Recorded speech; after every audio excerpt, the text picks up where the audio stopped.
So, with everything coming out to the public, it's making me feel called to share my dream. But with that being said, I would like to say that a lot of the things that are being talked about right now, I already knew of years ago. Not everything, not every detail, but enough to get the idea of how corrupt everything is.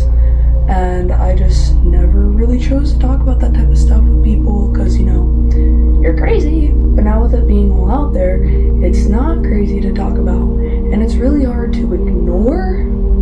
It just feels way more real now and in everyone's faces. But yeah, I'm gonna get into reading what I wrote years ago, and it's up to anybody's interpretations in the comments. I can see how it relates, but maybe there's some things that I am not aware of, or maybe there's still things none of us are aware of, to where this dream is more specific and more on the money.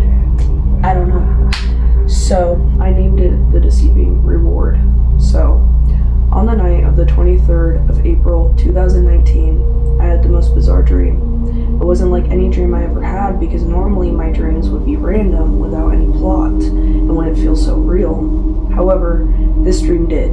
I can almost consider it as a vision because it was so lifelike, but yet oddly giving the feeling of disconnection and blurriness in a sense.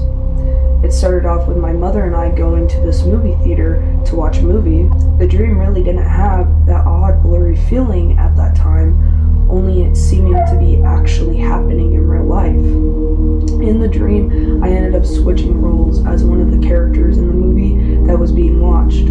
I guess my subconscious did this for me to grasp the understanding of the dream better.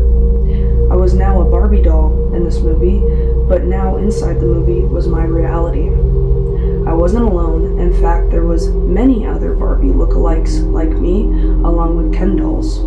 All the Barbies were exactly the same. Blonde hair tied up in ponytails, blue eyes, and all the Ken dolls with dirty blonde hair and brown eyes. The only ones that could possibly tell us apart was each other. We were not the only life forms in this world, for there were children ages 10 to 13 as well.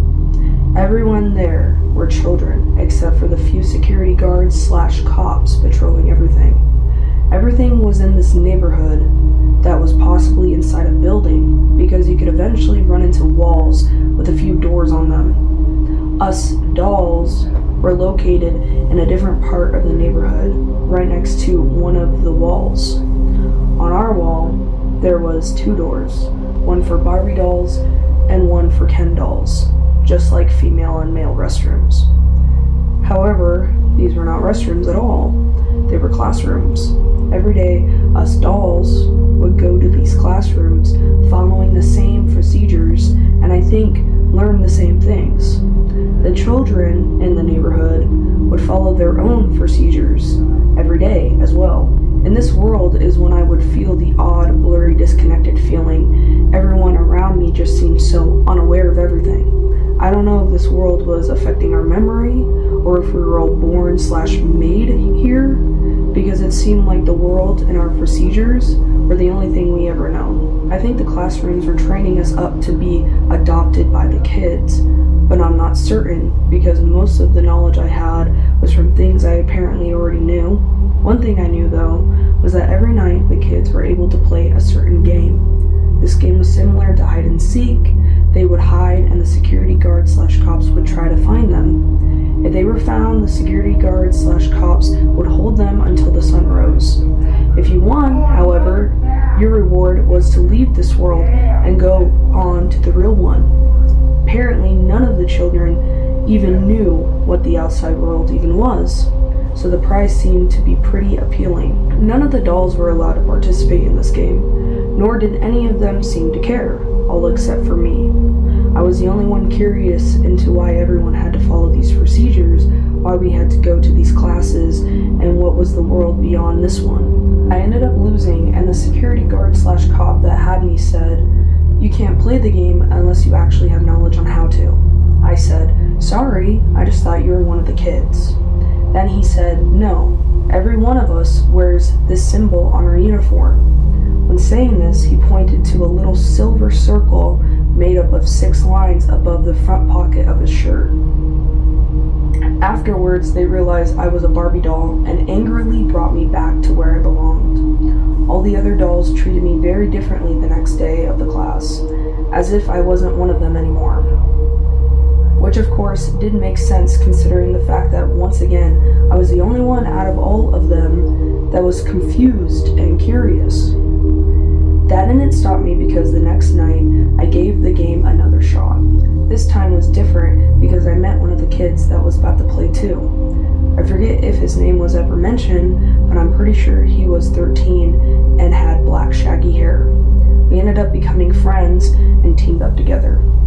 He hid me in his backpack as one of the security guards / cops walked by, and I was kept there for the rest of the game. He ended up winning, but the other kids were either not around or not aware that he did. Soon the security guards / cops congratulated him, and one of them took us away to receive our prize. We found ourselves being taken into a large white room, the ceiling stretching far above us. When going further in the room, the security guard / cop left us, shutting the door behind him. Now it was more visible to see a metal dissecting table type thing placed on one wall, and on the opposite was this large face that was formed out of it. It was skin colored, but seemed to be made out of rock material. Automatically I knew that he was the puppet master behind everything, controlling every move of everyone dwelling in this world. The boy was then all of a sudden placed on the table, being strapped down by metal cuffs. I was still in the backpack being worn by him as he freaked out and squirmed. A computerized voice rang through the room on a speaker saying something like, "Your tickle spot will now be seeked out." The table had a system where some kind of sensors connected to the boy, so nothing physical was touching him when he began to glow red in one spot and giggle in laughter by the tickling sensation. After that, he began to relax, thinking that everything that was going to happen wasn't going to be bad. Sadly, he was wrong, for that tickling was just to see if he had the nerves that a human would contain. The puppet master then had a scope descend from his eye, looking back and forth over the boy to get the words "life form detected" to appear. A long metal pole-shaped spear came out of the wall, gradually moving towards the boy. It ended up flattening him like a pancake. However, I was not affected by any of this because I was only a mere toy. A metal-like straw then formed out of the puppet master's mouth as well, sucking the life essence out of him. Black ink-like veins were coming from his eyes as this was happening to him. The boy was now dead in the real world, but somehow still alive in this fake world.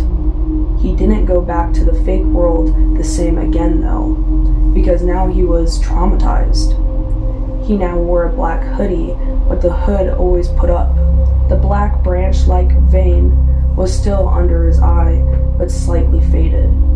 His friends just seemed so unaware of what was wrong, and would still try to act friendly every day towards him. Every time someone would try to talk to him or even look at him, he would flee in terror. It was almost like anxiety and depression, but amplified. Everyone that knew him was unaware of what was wrong, his behavior, and the marking on his cheek. One day, the neighborhood kids were having a holiday of some sort. They would all line up along the street with bowls full of treats, and everyone would take turns going down the line, grabbing one from each bowl. When it was the boy's turn, he only grabbed a few, and when he got to the end of the line, he was encountered by his friends. "Hey, we haven't hung out for a while. Do you want to again sometime?" asked one of them. But instead of him responding with a grateful response, he dropped his treats and turned around, running and screaming in terror. There was only a few other children just like this as well, but no one knew why. That was the end of the dream. The movie never really got to an official ending, but I'm pretty sure I got everything I needed to know from it. The end! I do not believe the world is progressively getting evil. I believe the world is getting so light and bright that this evil is finally getting exposed. What they want the most is for us to feel hopeless and depressed. It's primarily a distraction. So please, when you're looking into this stuff and all of that, if you choose to, please do it sparingly.